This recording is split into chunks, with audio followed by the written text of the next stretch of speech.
Good morning, good afternoon, and good evening. Welcome back to Chapter 22. We're talking about gas exchange. Now we're going to talk about the process of actually breathing, of what happens in a human. And the way you breathe in, the path the air follows, it goes from your nose to your pharynx. Your pharynx is the connection between your nose, your mouth, and your throat. If you've ever laughed and had milk or Kool-Aid or tea or soda come out of your nose, that's how that happened, is the connection between your mouth and your nose is referred to as your pharynx. It's the connection between the nose, the mouth, and the throat.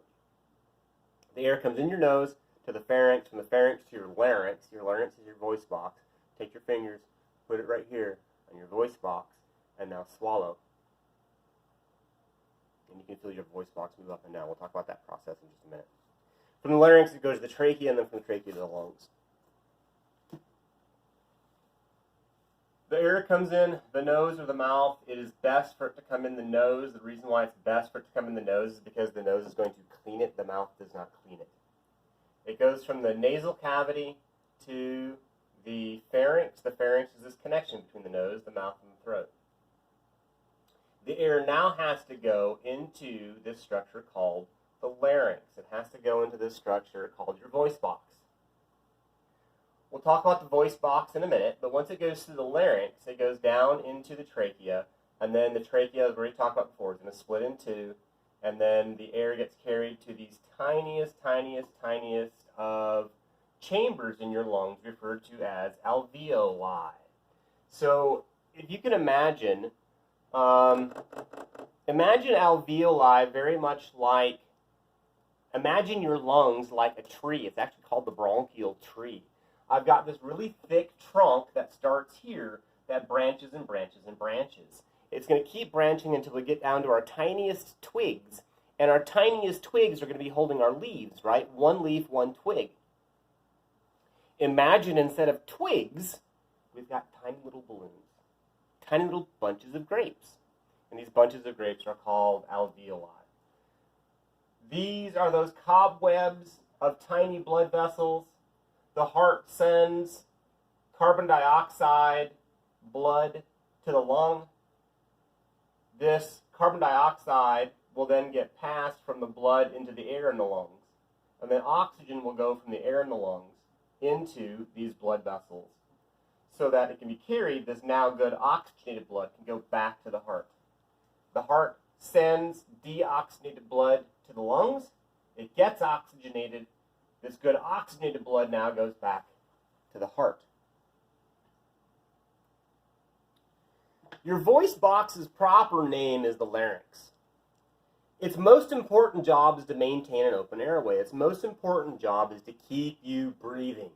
Any EMT that arrives on a scene, what is the first thing they have to make sure? What is the first thing they have to do to their patient? That is to secure the airway. Make sure they're breathing. That's the job of the larynx, is to maintain an open airway. The second thing that the larynx does is it is a switch. It is a switch that will route air into your lungs and everything else into your stomach. All right, it's a switch between the esophagus and the trachea. And the way it works is, so if this is my larynx sits in my throat. I can't really do it. It's backwards. It actually sits like that. Your larynx sits in your throat, and when you swallow, what happens is there's a spoon on top called your epiglottis. It is the job of the spoon to pinch shut and to close that airway. I lied, it's not backwards, it's frontward. It's the job of that spoon, that epiglottis, to close so that food and water can go down the backside, down into your esophagus and into your stomach, and doesn't go into your lungs. When water goes into your lungs, we call that drowning. When food goes into your lungs, we call that aspiration. And at the end of all of it, it's called choking. All right? So the job of the larynx is to be a switch. When you're breathing, it's open like that, so that air can come in and go down into your lungs.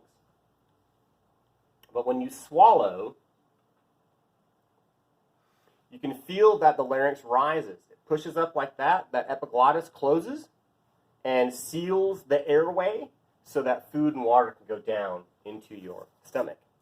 The least important job of the larynx is to make your voice. That's its common name, right? My voice box. That's its least important job. And of these three jobs, the one you can live without.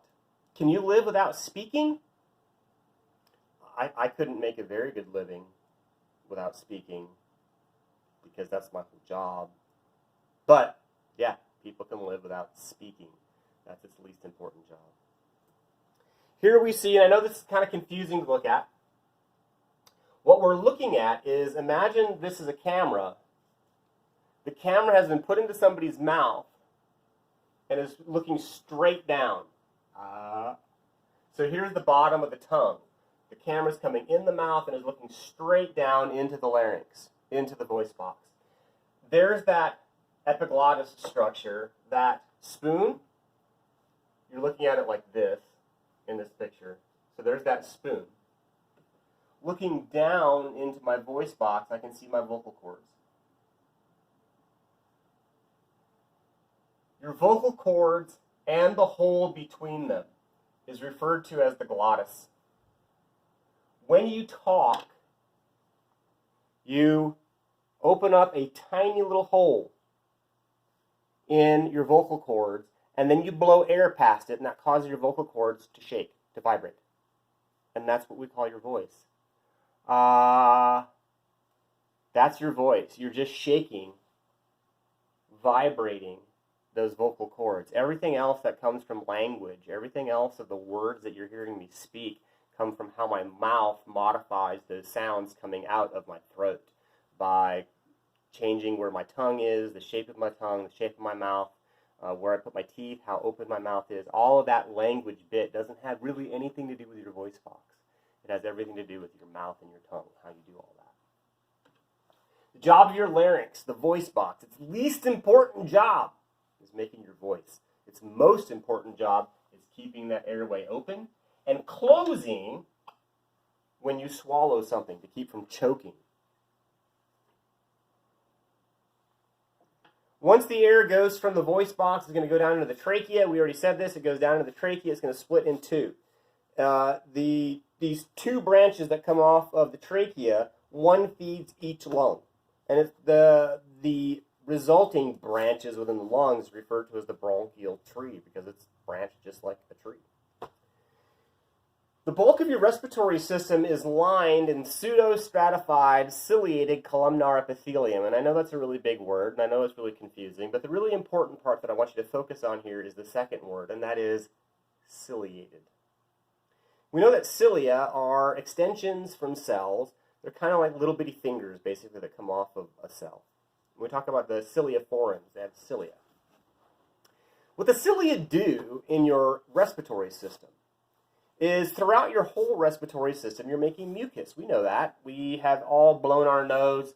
We've all coughed something up, a big wad of some kind of mucus. The job of this mucus is the same job as the mucus in your nose, and that is to trap trash. Well, any trash can, any filter is going to get full and have to be replaced. It is the job of this cilia to beat upwards and to push upwards and to move that mucus up to the bottom of your larynx. Once it brings that mucus to the bottom of your larynx, again, you'll very quickly or very, very tightly will seal your glottis. You're going to seal your vocal cords.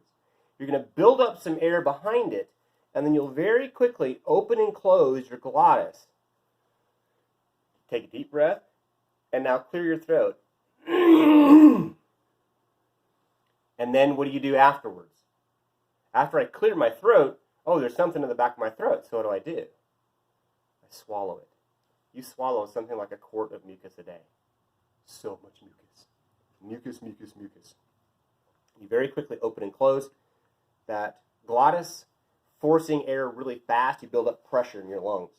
You force that air really fast through that hole, and your whole hope is that you'll catch that mucus that is stuck on the underside of your larynx and catch it like an umbrella or like a parachute and blow it up out of your larynx and into the back of your throat. And then you can feel it back there. And so then you get rid of it by swallowing it. And every single semester when I talk about this, I say, what do you do? And people always go, I spit it out. I want you to clear your throat right now and spit it out. You can't. You clear your throat and what do? You swallow it. It doesn't get far enough into your mouth for you to spit it out. I'm not talking about a cold. I'm not talking about hawking up a lung cookie. I'm talking about just clearing your throat. All right. See you in the next video.